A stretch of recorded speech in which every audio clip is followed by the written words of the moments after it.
छठ के त्योहार बा, भक्त दौरा लेके माथे घाटे पे पहुंचाता है बाबू। भक्त माई से आराधना करता जे मनौती मन लेबा अर्घ देता, ये बात कहलस का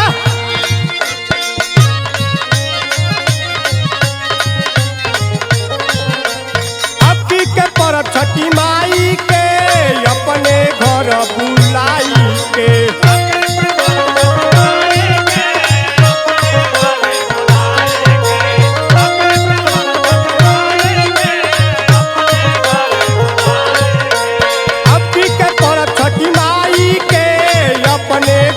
बुलाई के उजल जाई पावन चरनिया ये सजना भजन गवावे के भजनिया ये सजना।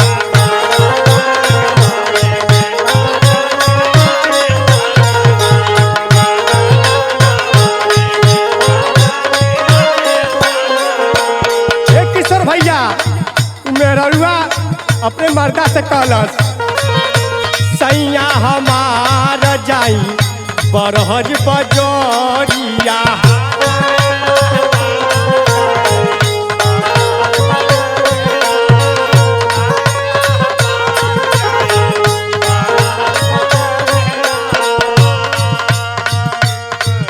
ले ले आई माई जी के नारियल चुंदरिया।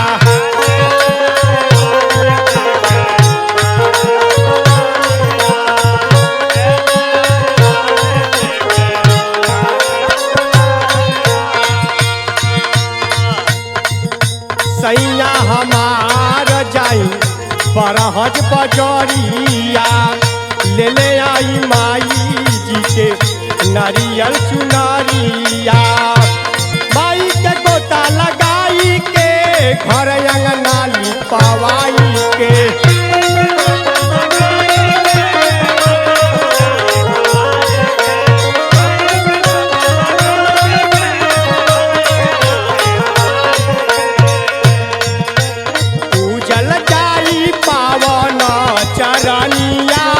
सजना भजन गवावे के भजनिया ये सजना।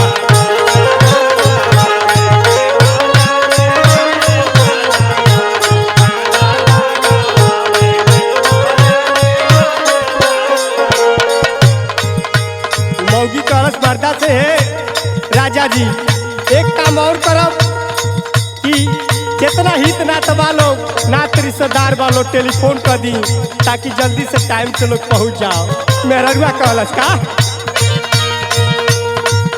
हित मित भाई बंधु सबके जुटाई।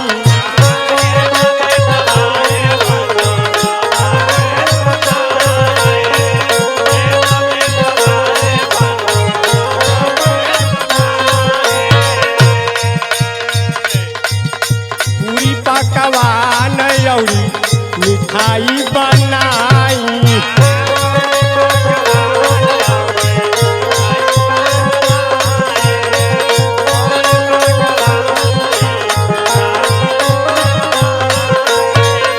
हित मित भाई बंधु सबके जुटाई।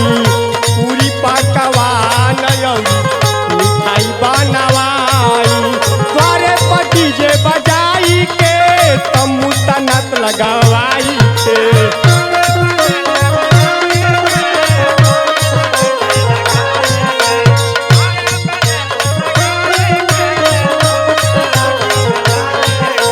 द्वारे पर डीजे बजाई के तम्बू तनत लगवाई के।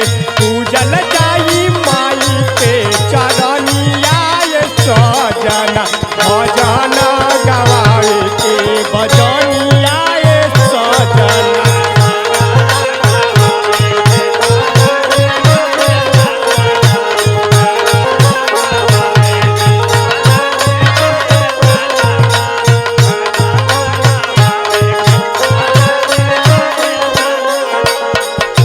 एक बात और कलश में हरुआ हौजन पर हंस के गवैया बा अमित कुमार भारती जाके वहू के टाइम से बयाना दे दी ताकि वो टाइम से आ जाओ घरे दुआरे गीत मांगल हो जाओ।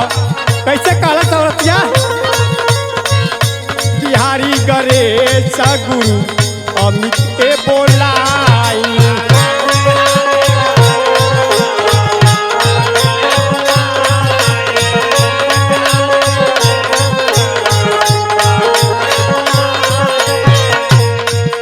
जन बड़ाज वाला कवि जी बाना उन से काम करा ले का कवि राज राजन जी से गीत लिखवाई